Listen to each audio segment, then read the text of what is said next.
question one. All right. How do you approach portraying Malfoy for the video games differently than Malfoy for the movies? Yeah, well, that's a good first question. You get me on the back foot straight away.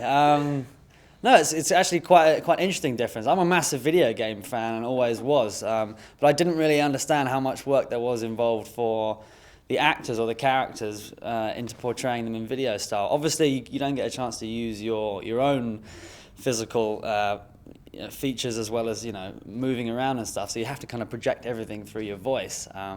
But it's really cool because, as you know, they make it such an easy job of the characters actually looking and moving like you that it kind of feels easy to step into it and just do the voices and stuff like that. Do you think it helps, like the authenticity of a game, to have the actual actor's voice behind it? Yeah, it's one of those things that I think. Definitely. Yeah, I think in the Harry Potter games you've seen that. Yeah. It's been a good display of that over the last 8 years or however long it's been. The games have definitely been very true because of that, I think. So yeah.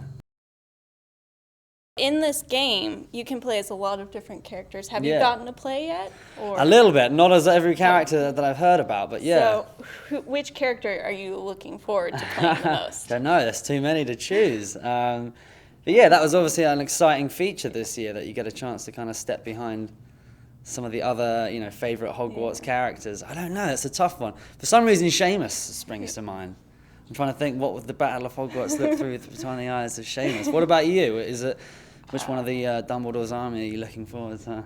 Ginny. Ginny, I had a feeling. Yeah, I had a feeling you were going to say fan, that. So. Oh, right, okay, sure. Yeah, no, that would be interesting, actually. I'm quite intrigued to see how much different it is from one character to the next. But yeah, that's going to be an awesome feature. I'm looking forward to exploring that a little bit more. If EA was to make a game based on your life, what kind of challenges and tasks would there be? No, that's a real question. I don't know. As a gaming fan, there are so many things that I'd love to incorporate into. That's a great one. I like the idea for starters as a pitch. We can just see if EA are up for this. I'm not sure that it's a possibility, but I'm trying to think of a good title straight away. Tom Felton and the, I don't know, never-ending adventures. I suppose a bit of everything. I like my driving games, and I like driving in real life. So it'd be cool to have a couple of driving levels. I'm not sure. It'd be a bit of a Potter game, I think. Apart from it wouldn't be Hogsmeade and Hogwarts. It would just be. Would Guildford there and still London. be magic? Possibly. Every game needs a little something like that. Maybe not in wands and broomsticks format, but we'll have to go deeper into this chat, I think, sometime. or exploration of creating our own games. I like the idea, definitely. I like it too. I'd buy a Tom Felton game. Would you really? Yes, well, we I have would. a buyer already. All we need is the development to get this going, and we can see this happening this year, I think. All right, good stuff. How does it feel, like, seeing yourself as a video game character? Yeah, it's really especially weird. as a gamer. Yeah, well, this is it. It's kind of two things, really. There's the one side of me as a gamer that thinks, awesome.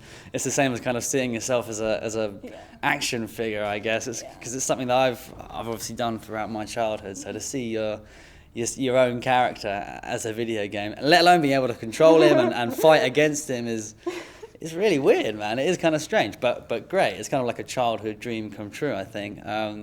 And then there's the weird element as well, like there's kind of spooky in a strange way, because especially as the years have gone on, the graphics and the likeness have just got so much better with every year that it almost looks as if you're looking at the film or something that you did, and obviously it's not you.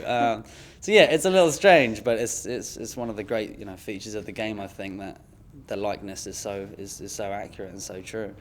So yeah, is it particularly strange seeing that Malfoy is the villain? Is it particularly strange that you are fighting against yourself a lot of the time? I never know whether to actually go for him, whether I should let him off or. Yeah, it's a tough one. I have conflicted interest there because I want to get to the next level, but I don't want to take down my character. What do I do? I'm kind of, my hands are tied. Yeah, it's bittersweet whenever I defeat Draco in the game. But I forget which game it was. It was a couple of years ago where one of the other Harry Potter characters and I, we played on the dueling, on the I think it was the Nintendo Wii when it first came out with all the spells and stuff like that, which was awesome. We got on really well with that.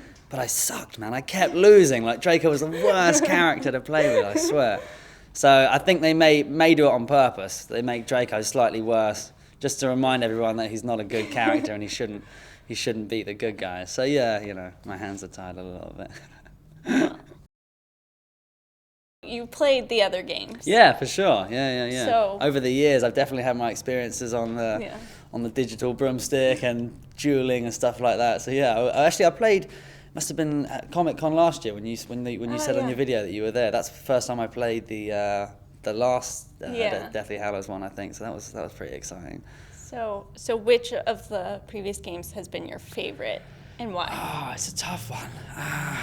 I mean, just to be classic, always the first one, because that was the first time we ever saw, you know, the digital games kind of taken over to the Harry Potter world taken to the gaming platform. So that was always a cool day when I first saw that.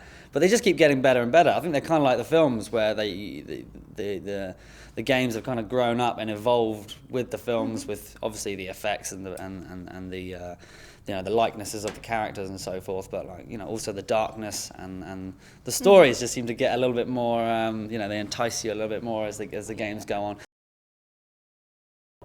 What's your favorite spell to use in the game?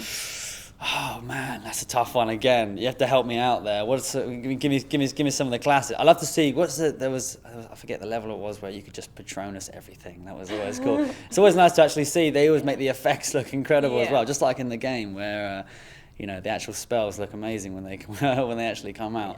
What about yourself? Is there a clear favorite? Petrificus Totalis is always fun, just to watch the person collapse. Yeah, sure. There's something fun. They do some cool effects with like the noises and stuff. They kind of make it feel like you're doing something a little bit special there. Yeah. Oh, that's cool, man. So you're obviously excited about the last game as well coming out. Yes. Are you? Yeah, for sure. I mean, I've only literally had a handful of minutes on it, but I'm going to make sure I wrestle one out of their hands later on and go home and play it. Okay. Well, thank you so much. Not at all. Thank you for your charming questions. That was delightful.